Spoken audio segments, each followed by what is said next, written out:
Penganggaran partisipatif adalah sistem yang memungkinkan karyawan kunci dalam unit atau organisasi memberikan input ke dalam proses penganggaran, sehingga penganggaran partisipatif dapat dijadikan sebagai alat untuk memotivasi bawahan dengan lebih baik.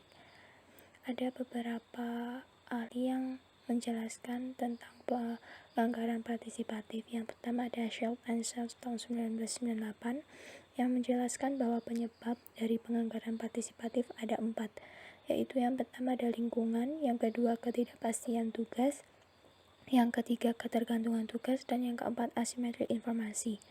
Sementara dalam penelitian Milani 1975 dinyatakan bahwa pendekatan partisipatif dalam penyusunan anggaran dapat mendorong subordinat untuk memaksimalkan upaya dalam mencapai tujuan, karena subordinat yang terlibat dalam proses penyusunan anggaran merasa memiliki komitmen dan tanggung jawab moral untuk mencapai anggaran yang telah ditetapkan. Tetapi menurut Hansen dan Moven tahun 2005 menyatakan bahwa ada 3 masalah penting yang dapat timbul jika mekanisme penyusunan anggaran menggunakan pendekatan partisipatif, yaitu yang pertama penetapan tujuan anggaran terlalu ketat atau terlalu longgar. Yang kedua, timbulnya kesenjangan penganggaran atau budgetary slack atau padding. Dan yang ketiga adanya partisipasi semu. Penganggaran yang ditetapkan terlalu ketat dan menyebabkan rasa frustasi dan demotivasi bagi subordinat karena akan sulit untuk dicapai. Sementara jika anggaran ditetapkan terlalu longgar, akan menyebabkan kemalasan dan meredam kreativitas. Kemudian model partisipasi menurut Fromm dan Newton tahun 1973 merupakan bentuk kontinen, yaitu partisipasi rendah, menengah, dan tinggi. Partisipasi rendah atau no input atau no vote terjadi ketika atasan atau superior secara autokritik membuat keputusan sendiri untuk bawahan atau subordinat. Partisipasi menengah atau input no vote terjadi ketika superior meminta informasi dari bawahan dan membuat keputusan yang mungkin terjadi atau tidak terjadi merefleksi pengaruh bawahan atau biasa disebut proses kontrol. Sedangkan partisipasi tinggi atau input vote terjadi pada saat superior mengizinkan bawahan membuat keputusan sendiri atau biasa disebut decision control. Kemudian subbab yang kelima ada peran manajer. Secara umum, peran manajer adalah sebagai interpersonal ketika manajer harus mengatribusikan pekerjaan dan kebutuhan subordinat dan organisasi. Kemudian sebagai manajer, peran manajer yang selanjutnya ada informasional atau berkaitan dengan pembuatan, penerimaan, transmisi informasi, dan pembuat keputusan. Peran interpersonal ditunjukkan ketika manajer harus mengatribusikan kebutuhan pekerjaan subordinat dan organisasi. Secara komprehensif, peran manajer dalam penganggaran berkaitan dengan mengatribusikan kebutuhan subordinat dan perusahaan dengan saling memberi informasi dalam menentukan tujuan penganggaran. Penganggaran yang telah disetujui akan membantu manajer untuk melakukan alokasi sumber daya dan melakukan monitoring. Namun demikian, sistem penganggaran juga dapat mempengaruhi kecenderungan manajer untuk menciptakan kesenjangan dan penganggaran. Kemudian sebab yang keenam ada pandangan keefektifan. Partisipasi dalam penyusunan anggaran mencakup keterlibatan dari bawahan dalam menyusun standar yang mempengaruhi operasi dan penghargaan atau reward yang mereka terima. Implikasi manfaat atas penganggaran partisipatif adalah adanya peningkatan sikap, produktivitas, ataupun kinerja. Walaupun hasil penelitian penganggaran partisipatif diperoleh adanya keragaman, namun ada beberapa yang mendukung bahwa partisipasi anggaran mendorong kepuasan kerja yang lebih tinggi. Semakin tinggi motivasi untuk mencapai anggaran, semakin tinggi kinerjanya. Selain itu, penganggaran partisipatif dapat berfungsi sebagai penyebab bawahan untuk menerima dan memiliki komitmen pada tujuan anggaran yang mereka buat. Kemudian sebab yang selanjutnya ada alasan teoritis. Secara teoritis, penganggaran partisipatif memiliki beberapa alasan.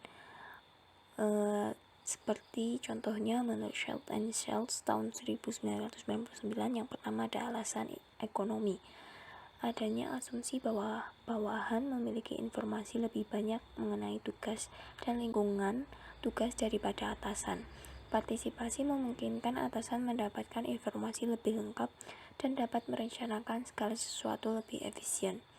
Alasan ekonomi dapat berupa pembagian informasi dan koordinasi ketergantungan tugas-tugas antar subunit dalam kondisi asimetri informasi. Kemudian alasan yang kedua ada alasan psikologi. Penganggaran partisipatif yang melibatkan atasan dan bawahan memberikan 3 mekanisme, yaitu yang pertama ada mekanisme value attainment, yaitu alasan pencapaian nilai akan meningkatkan kepuasan dan moral karena partisipasi memberikan kesempatan bawahan mengekspresikan nilai atau value. Yang kedua ada mekanisme kognitif, yaitu pembagian informasi yang meningkatkan kualitas keputusan. Yang ketiga ada mekanisme motivasi. Mekanisme kognitif dan motivasi akan mempengaruhi kinerja. Mekanisme motivasi dari partisipasi adalah meningkatkan kepercayaan bawahan, kesadaran pengendalian, keterlibatan ego, dan penerimaan. Kemudian, menurut Schultz yang terakhir adalah alasan sosiologi.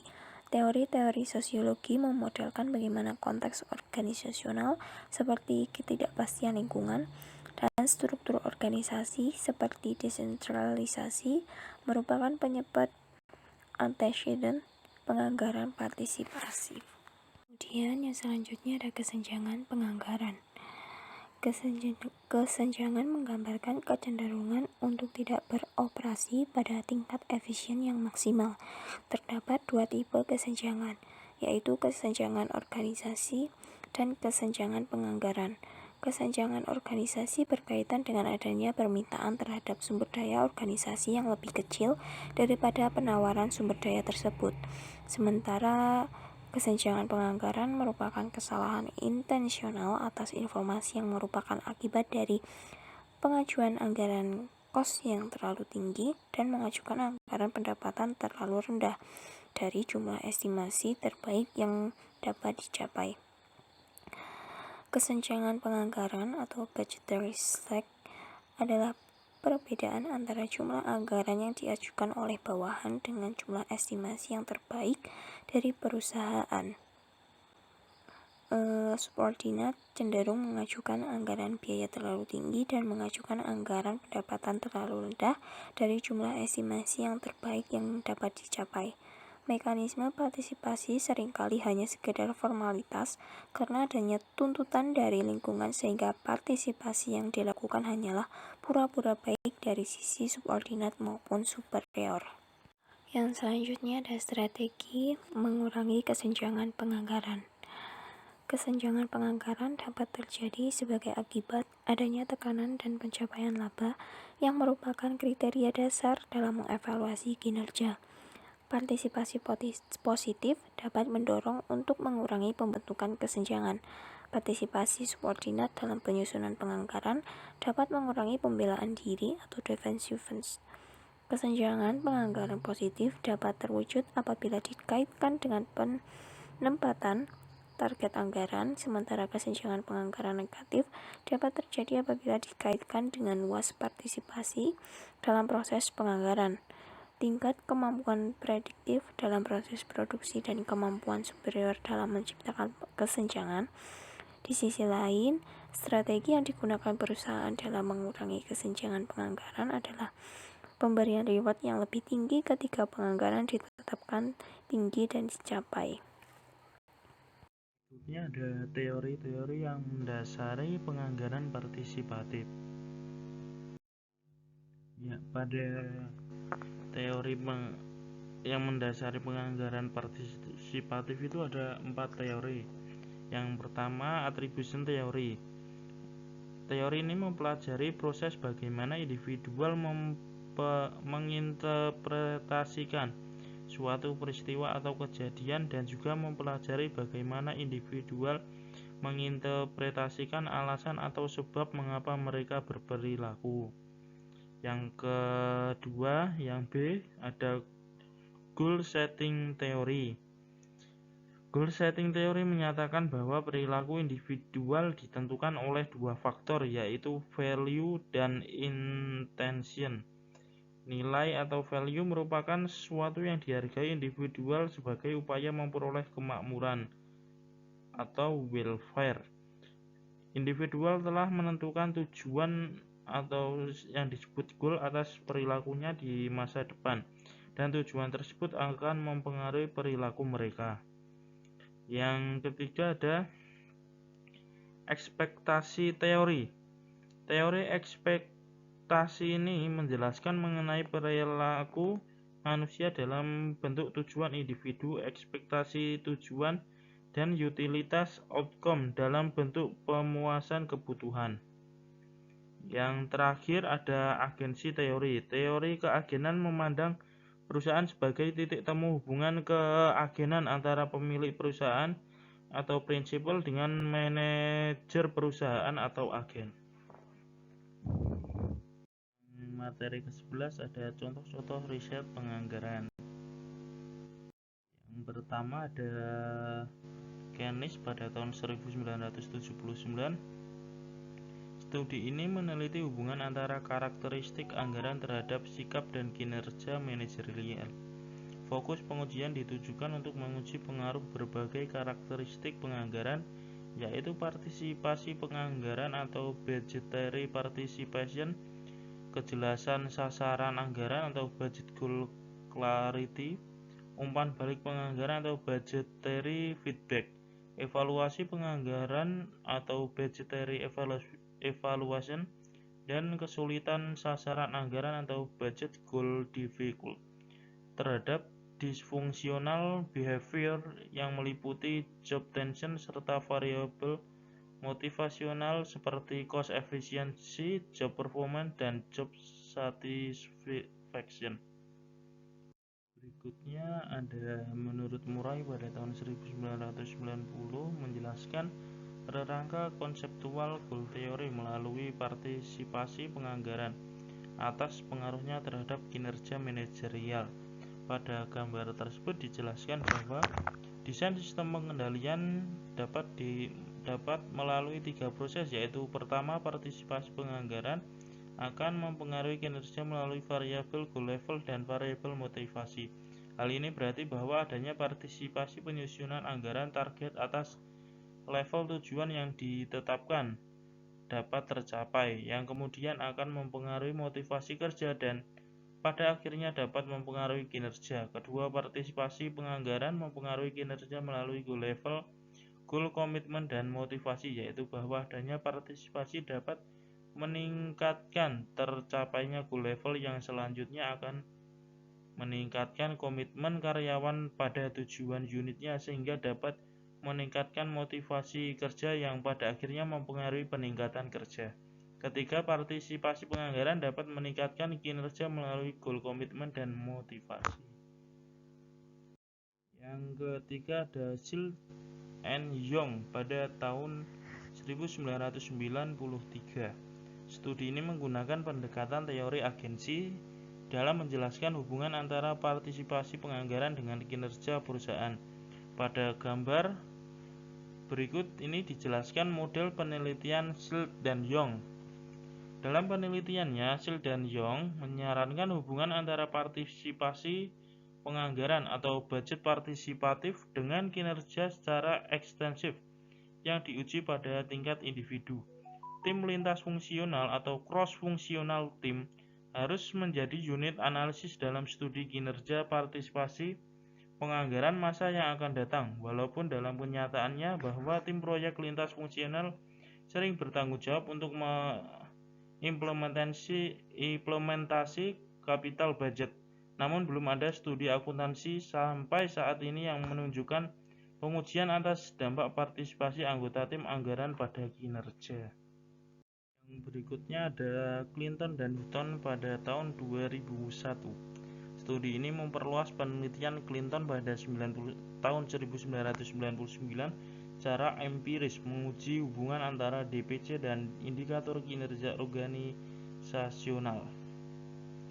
Gambar berikut adalah the participative budgeting concrete model.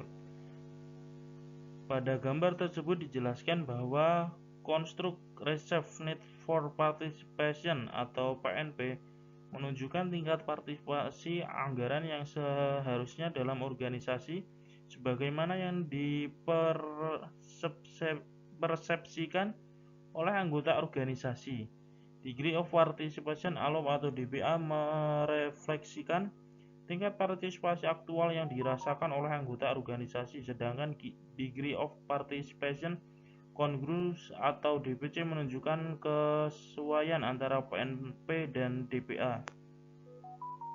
Clinton dan Hutton pada tahun 2001 menggunakan teori ekspektasi untuk menjelaskan bahwa setiap individual atau anggota organisasi mampu dengan benar menerima jenis dan derajat partisipasi yang dibutuhkan dalam berbagai kondisi lingkungan. Individual akan mencapai hasil yang berkualitas tinggi pada saat kebutuhan terhadap jenis dan derajat partisipasi dipenuhi atau diizinkan oleh organisasi. Yang terakhir ada Fisher et al. Pada tahun 2000. Studi ini menguji mengenai proses penyusunan penganggaran dan konsekuensi ekonomi. Proses penyusunan penganggaran dikaitkan dengan adanya kesenjangan penganggaran atau budgetary slack dan kinerja bawahan atau subordinate performance. Studi ini menguji perbedaan antara penganggaran yang disusun berdasarkan proses negosiasi dibandingkan dengan penganggaran melalui unilaterally. Secara rinci studi ini juga mempertimbangkan yang pertama ada hubungan antara kesepakatan negosiasi dan konsekuensi ekonomi. Yang kedua ada faktor-faktor yang berhubungan dengan terjadinya negosiasi agreement. Sekian hasil diskusi dari kelompok kami. Apabila ada salah kata mohon maaf. Terima kasih.